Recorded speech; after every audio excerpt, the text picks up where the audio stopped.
প্রথম সৃষ্টি এশক। এক মুখে যে দুই কথা কয়, হ্যাঁ মুখ কয় না হুক কয়। তোমার মতো আরো 10টা 20টা আল্লাহ, 200-400 আল্লাহ যদি আরো বানাই দিতা, তাহলে তোমার আরো দাম বাড়তো।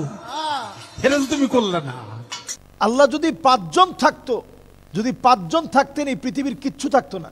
তাহলে একজন বলতেন এখন রাত হবে, একজন বলতেন এখন দিন হবে, পৃথিবী থাকতো? এই পৃথিবী শেষ হয়ে যেত।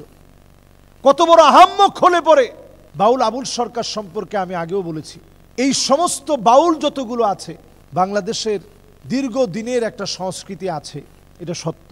আবহমান কাল থেকে এদেশে চলমান অনেক সংস্কৃতি আছে। তাই বলে একটা সময় ছিল যখন কোনো মিডিয়া ছিল না। এই যে আজকে ইউটিউবে যেভাবে আমাদের বক্তব্য চলে যায়, এরকম একটা সময় এরকম বক্তব্য চলে যেত না। ভুল হলে ভুলটা এখানেই থেকে যেত। কিন্তু এখন আপনি একটা ভুল কথা বলবেন, বাউল আবুল সরকার যে কথা বলেছে স্পষ্ট সে কাফের হয়ে গেছে, কোনো সন্দেহ নেই, স্পষ্ট।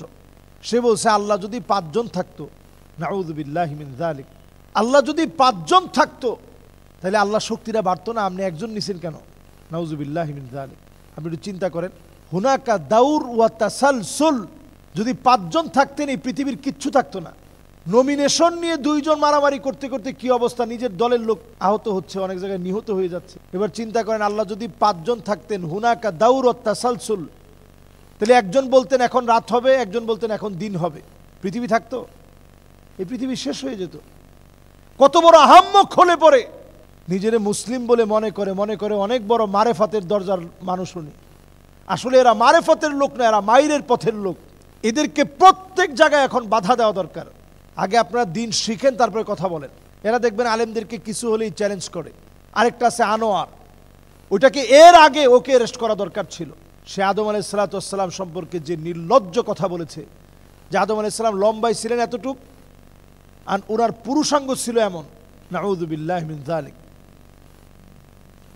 নবীদের ক্ষেত্রে সামান্য কথায় যদি আপনি কোনো হেরফের করেন, ঈমান চলে যাবে ডিরেক্ট। এই জায়গাটা ইসলামের একটা রেড জোন। এই জায়গার ভিতরে আপনি কোনো কথা যদি এদিক সেদিক করেন, আপনার ঈমান চলে যাবে। আর এই বাউলরা দেখবেন প্রতিনিয়ত এই জাতীয় কথা বলে, প্রতিনিয়ত দেখবেন এই জাতীয় কথা বলে। এই জন্য বাউলদের ব্যাপারে আমাদের পরিষ্কার কথা, বাংলাদেশে যারাই ইসলামকে নিয়ে অবমাননাকর কোনো কথা বলবে, অনতি বিলম্বে তার শাস্তি নিশ্চিত হতে হবে। এই দেশে, এটা মুসলমানদের দেশ। আমরা দেখেছি ফরহাদ মাজহার সহ অনেকেই এখন তার পক্ষ নিয়ে বড় আন্দোলন করবে, হুমকি ধুমকি দিচ্ছে। এমনকি তারা স্লোগান পর্যন্ত দিচ্ছে যে ওলিয়া উলিয়াদের বাংলায় মৌলবাদের ঠাঁই নেই, মানে আমাদের মতো হুজুরদের ঠাঁই নেই। তো ঠাঁইটা আছে কার? আমরা এই দেশে ভাড়াটিয়া হতে আসি নাই। আমরা এই মাটির মালিক।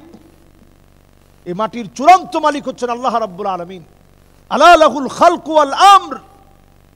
এই জমিনের ভিতরে আল্লাহর কথার বিপরীতে গিয়ে কথা বলবা, তো তুমি যদি মনে করো এই দেশে বাউল শিল্পী চলবে, বাউলদের জবান আছে বলেই তারা স্বাধীনতায় জবান চালাবে, আমি বলবো আমার হাতের স্বাধীনতা আছে, আমার হাত বলে ওই বাউলের জিহ্বা টেনে ছিঁড়ে ফেলো। এটা আমার দায়িত্ব।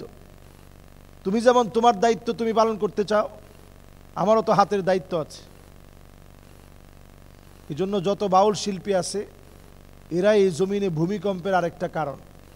হাদিসের মধ্যে আসছে যাহারাতিল কাইনাত ওয়াল মাআজিফ, চতুর্দিকে একতারা, দোতারা, সেতারা, হারমোনিয়াম, পিয়ানো,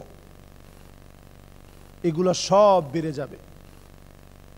এই সমস্ত বাউল আউল ফাউল এগুলো বেড়ে যাবে, গায়ক গায়িকা বেড়ে যাবে। এরপরেই জমিনের ভিতরে ভূমিকম্প হবে। তা আমরা তো সেটা দেখতে পাচ্ছি স্পষ্ট। সুতরাং তাদের ব্যাপারে আমাদের কথা পরিষ্কার, এগুলো ইসলাম কোনোভাবে সমর্থন করে না।